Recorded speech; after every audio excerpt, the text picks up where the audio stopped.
In the last lecture, we established inequalities on the higher order derivatives of a holomorphic function defined on a domain omega. They were called the Cauchy estimates of the Cauchy inequalities, and we will be using the Cauchy inequalities to establish now that a non-constant holomorphic function defined on the complex plane, it cannot be bounded. Let me write the statement down and we will discuss further. Liouville's theorem states the following. Let f be an entire function. It's defined on the entire complex plane and holomorphic everywhere,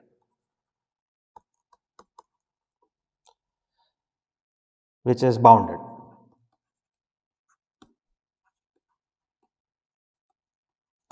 Then f is necessarily a constant function. Then f is a constant function.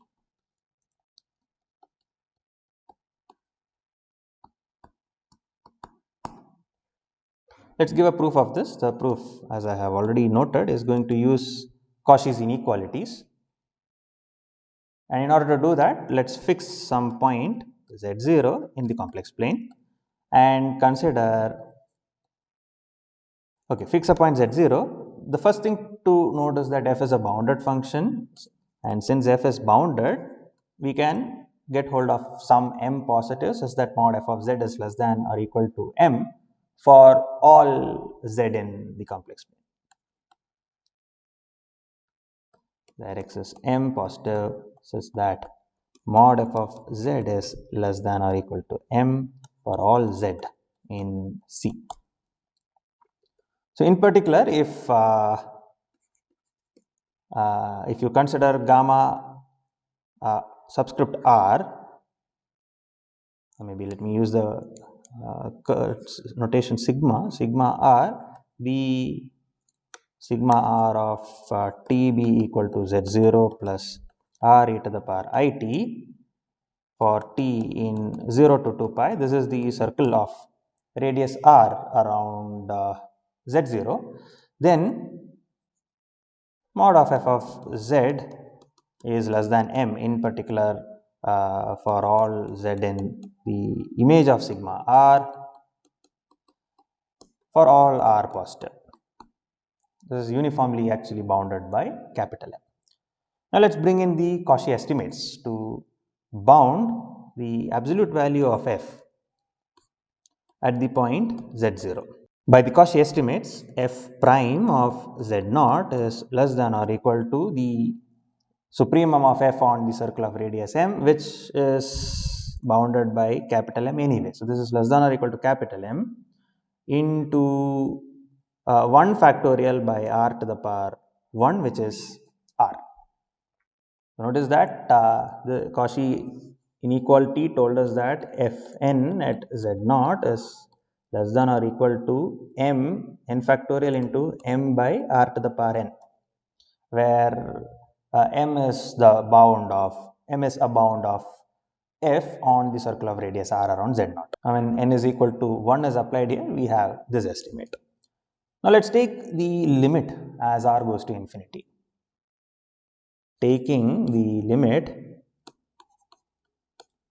notice that in general, when we have the Cauchy inequality here, one thing to note here is that this m is actually dependent on r.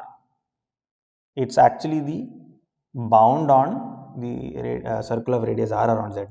So, if you change the circle, the number here will change.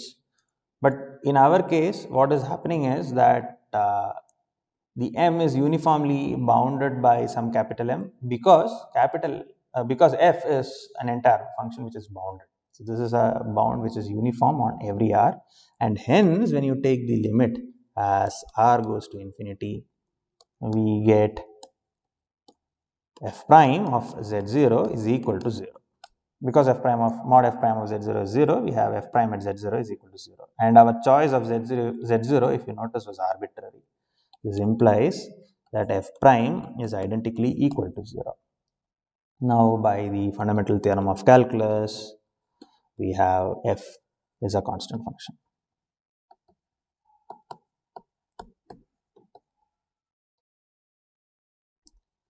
F is a constant function. So bounded entire functions are necessarily constants.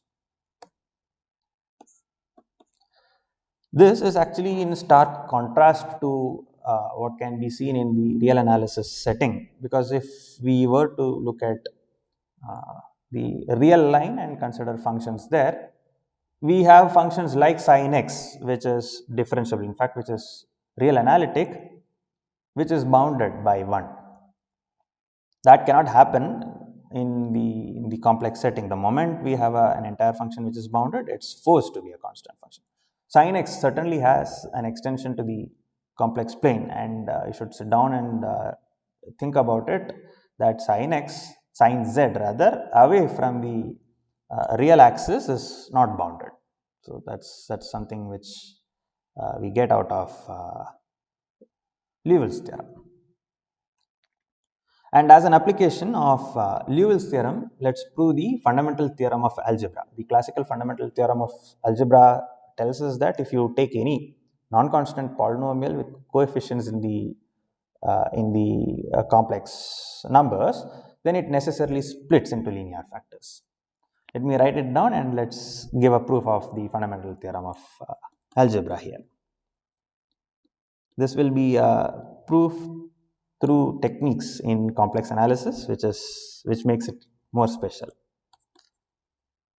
Fundamental theorem of algebra. Let P of z be equal to a0 plus a1z plus all the way up to an z to the power n be a non-constant polynomial. That means n is greater than or equal to 1. Polynomial such that an is not equal to 0. Let's think of P to be a polynomial of degree n. Then there exists z1, z2, zn, not necessarily distinct. Let me just note that, not necessarily distinct.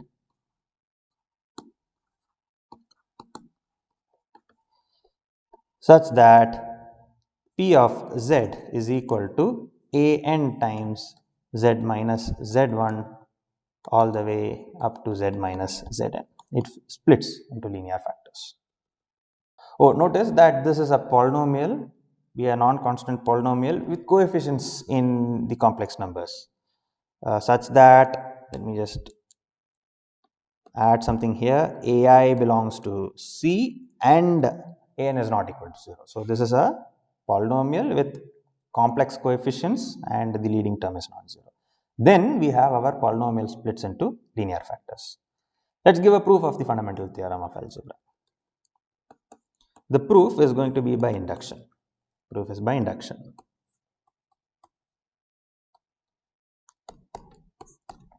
For n is equal to 0 and n is equal to 0 is not being considered. For n is equal to 1, the theorem is straightforward.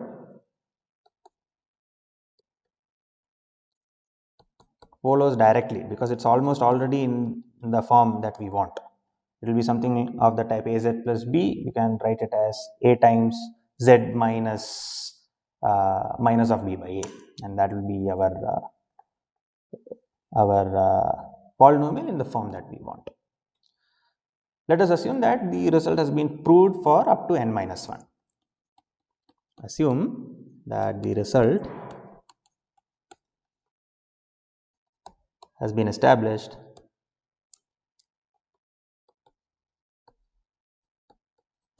up to n minus 1.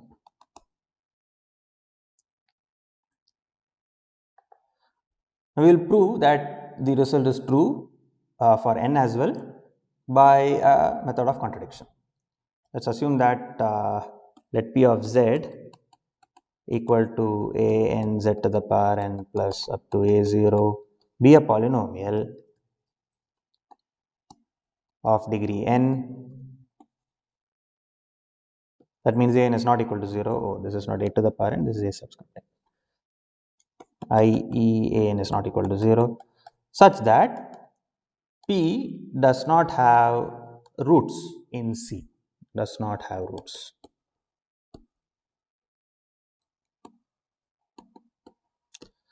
We will show that this will lead to some kind of a contradiction, and hence we will be forced to conclude that P has at least one root in C. Let's see what will happen, what will be the contradiction if P does not have a root in C. The moment P of Z is not equal to 0, i.e. P of Z is not equal to 0 for all Z in C. This implies then 1 by P of Z is a polynomial, is actually a holomorphic function. It will not necessarily be a polynomial, but it will certainly be a holomorphic function. It will be in fact an entire function. So, it will be holomorphic on the entire complex plane because P does not have any roots, and by the quotient rule you can straightforward one can check that this is going to be a entire function. But then if you notice if P of Z, so if you look at absolute value of P of Z, P of Z is, what is P of Z? It's something of this type, right? If you look at the absolute value of P of Z, that is going to be equal to mod of a n z to the power n plus a n minus 1 z to the power n minus 1 all the way up to a0. And by triangle inequality, we can write that this is greater than or equal to mod of a n times z to the power n. So, let me write it this way, minus absolute value of a n minus 1 z to the power n minus 1 plus all the way up to a0. And for r, for mod z greater than some capital R, which is say greater than 1, we can say that this is greater than or equal to mod z to the power n times mod a n minus 1 by mod z times absolute value of a n minus 1 plus all the way up to a0 by mod z to the power n minus 1. We can say something like this. Let's now focus on what is written here, what the second term. The second term is 1 by mod z into mod of a n minus 1 plus all the way up to mod a0 by z, there is no mod necessary inside. Here again z minus 1, this is less than or equal to 1 by mod z times mod of a n minus 1 plus all the way up to mod of a0 by mod z to the power n minus 1 by the very simple straightforward triangle inequality. And if we are to pick mod z to be greater than r, which is greater than 1 as well, in particular 1 by mod z will be less than 1, and therefore mod a0 by mod z to the power n minus 1 would be less than mod a0. Similarly, for all other terms, we will be able to write down something like this: mod a0, and by picking mod z as large as we want for r large enough, this is less than or equal to mod a0.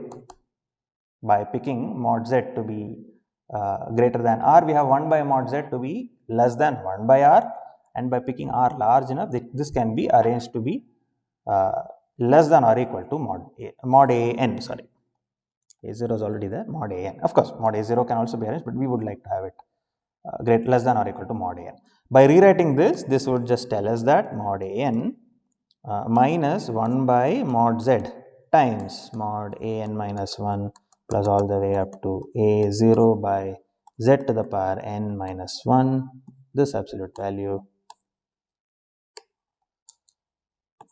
This is greater than, let's arrange for it to be less than 0, and therefore this will be greater than 0. Okay, now let's get back to what we were doing. So this was a slight digression here. This was the digression. We established that for r large enough, this number can be made to be greater than 0. This number rather can be made to be greater than 0. And therefore, so let's say that this is greater than some m prime, which is greater than 0. And therefore, what do we have? We have mod p of z for r large enough, mod p of z, this is going to be greater than mod z to the power n times m prime, which is greater than r to the power n times m prime. So for again for r large enough, given m positive, there exists r greater than 0, greater than 1, large enough so that mod p of z, this is greater than capital M, and this implies that 1 by mod p of z is less than capital M. All this effort was to establish that outside a disk of closed disk of radius capital R, 1 by mod p of z is bounded. Okay, what can we say about 1 by p of z in the closed disk of radius R? Notice that since our closed disk of radius capital R is compact and 1 by p of z is in particular continuous, and 1 by p of z is continuous, we have 1 by p of z is less than some m1 for all z in D0R bar. And therefore, if you pick m2 to be the maximum of m comma m1,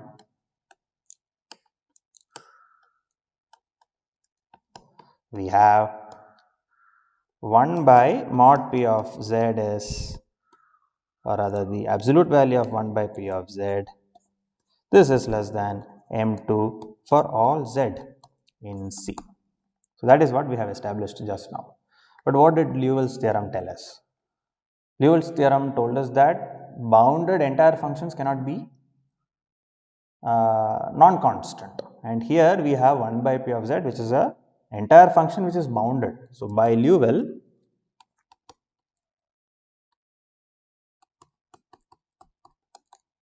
theorem, 1 by p of z is a constant,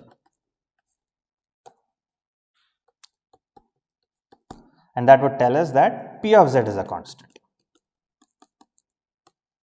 But that's a contradiction, right? Because p of z is a polynomial of degree n, which is greater than or equal to 1, in fact greater than 1 in the case we are considering, and constant functions have degree 0, which is a contradiction. So our assumption to begin with was false. Hence, there exists at least one root, let's call it Zn in C, such that p of Zn is equal to 0. Now p is a polynomial, in particular it's a holomorphic function, or p is a polynomial, hence we can use factorization directly to p, or if you want to treat it as a holomorphic function, we have also proved that we have a factorization for holomorphic functions.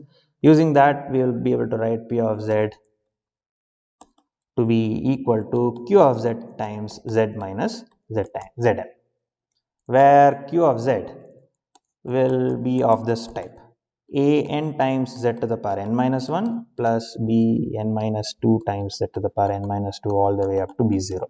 Notice that a n will be preserved because the leading coefficient of p of z is a n. So the a n will be preserved here, and by induction, by the induction hypothesis, q of z is going to be equal to a n times z minus z1 all the way up to z minus Zn minus 1 because it has degree n minus 1, and for all polynomials of degree n minus 1, by induction hypothesis we have assumed that we already have an expression of this type. This implies that p of z is equal to an times z minus z1 into z minus z2 up to z minus zn, and that's precisely what we had set out to prove. We will now prove a form of converse to the Cauchy's theorem. Cauchy's theorem stated that if you have a function which is holomorphic on a given domain omega, and if you have a closed path which is null homotopic, then the integral of f over the closed curve is 0. A form of converse would be to demand that if the integral of f over a closed curve is 0, then our function is holomorphic. So that's going to be the type of statement we will be proving. This theorem is called Morera's theorem. This is going to be a direct application of the Cauchy integral formula, which is again a consequence of the Cauchy's theorem. Let omega be an open subset of C and f from omega to C be a continuous function. We are not demanding the regularity to be anything more than continuity. So we just start off with a continuous function such that the function f is conservative in the sense that integral of f over gamma, integral of f of z dz. So many times I have been writing just integral of f, but that means integral of f of z dz. This is equal to 0 for all gamma a closed polygonal path in omega. The conclusion is that then f is holomorphic on omega. A moment's thought will tell you that we are not doing much here, because if you go back to the second fundamental theorem of calculus with the added assumption of omega being connected, this ensured that we had an antiderivative which was holomorphic. We will certainly be using that, however, a little more work needs to be done. Let's see. Let's focus on, so even though the notion of holomorphicity has a global nature, the definition is local. So we will focus at some point z0 and at disk where we would like to discuss the holomorphicity. So let z0 be some point in omega and r greater than 0 be such that dz0r is, maybe the bar is contained in omega. And we will focus our attention entirely on dz0r. Any closed curve, any closed polygonal path in dz0r is a closed polygonal path. Let's call the path gamma, polygonal path in omega, and hence integral of f over gamma is equal to 0.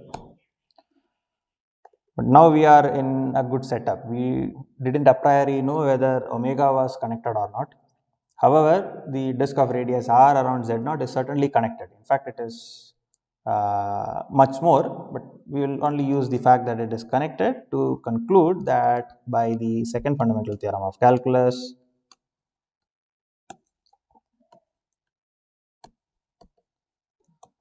because our function f is continuous, there exists a holomorphic function, an antiderivative which is holomorphic. Capital F on dz0r which is holomorphic. Till now we have not done anything new, we have just used the second fundamental theorem of calculus. But now is where we are going to use the knowledge which we have just gained. Holomorphic functions, because they are complex analytic, we will hence be able to conclude that its derivative is also going to be a holomorphic function. since f is complex analytic, f prime of z. So this is going to satisfy f prime of z is equal to small f of z on dz0r. F prime is a holomorphic function is what we get to conclude on dz0r, i.e. small f is holomorphic on dz0r. Then the choice of z0 was arbitrary, which means that f is holomorphic on omega. So notice that we started off with just a continuous function. The only assumption on the regularity of the function f was that f is a continuous function, and then we used the fact that it will have an antiderivative by the second fundamental theorem of calculus, and because the antiderivative is holomorphic, it's complex analytic, and hence its derivative, the derivatives will also be holomorphic. The derivative will also be holomorphic rather. Morera's theorem is a standard tool for checking whether a given function is holomorphic or not. Let me give you a direct application of Morera's theorem to conclude that the uniform limit of holomorphic functions, for example, is going to be holomorphic. Let me just write the statement and see how Morera's theorem is actually coming into the story. Uniform limit of holomorphic functions. Let's see what this is. Let omega again be an open subset and fn from omega to c be holomorphic on omega for all n in natural numbers, and such that fn's converge uniformly on compact sets, converges uniformly on compact sets to f. Notice that the notion of uniform convergence of fn's to f on compact sets, that's something which can be thought of with respect to the topology on R2 as well. It's the same. It's a topological notion that we are dealing with. The conclusion here will be that then f is also holomorphic. Let's give a quick proof of this. This is going to follow directly from the Cauchy integral formula. Yet again, we have to show that f is holomorphic, which is a local property to be checked, and therefore we will focus our attention in a small neighborhood of our point in question. So let z0 be some point in omega and r positive be such that dz0 r bar is contained in omega. We will focus our attention in this open set dz0 r. Since fn converges to f uniformly on compact sets in omega, in particular fn's converge to f uniformly on compact sets in dz0r.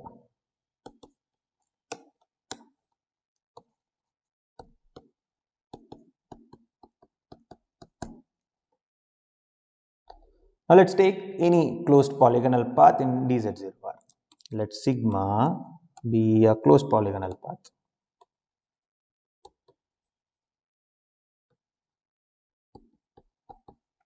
In dz0r, in particular, the image of sigma is a compact set, and on the image of sigma, fn converges to f uniformly. Since sigma, let me just abuse notation and say that sigma is compact. What I mean is that the image is compact, fn converges to f uniformly on sigma. And hence the limit, we can now interchange the limit as n goes to infinity of integral of fn over sigma. This is going to be equal to the integral of the limit fn over sigma, which is equal to the integral of f over sigma. But then At each stage, this is 0 by using the Cauchy's theorem, because sigma is a closed polygonal path in a disk of radius r around z naught. In particular, any closed path here, this is a convex set simply connected. Every closed path is going to be null homotopic, and by Cauchy's theorem, integral of fn is going to be 0. And this tells us that integral of f over sigma is also equal to 0 for any closed polygonal path in dz0r. By Morera's theorem now, since f is satisfying the condition that its integral over, oh yes, before I say any of these things, since fn converges to f uniformly on compacts, f is going to be continuous. Since fn's converge to f uniformly on compacts in omega, we have f is continuous from our theory which we have developed in a real analysis course. F is continuous on omega. So we already have that hypothesis for free. So we can certainly now apply Morera's theorem to our function to conclude that f is holomorphic on omega.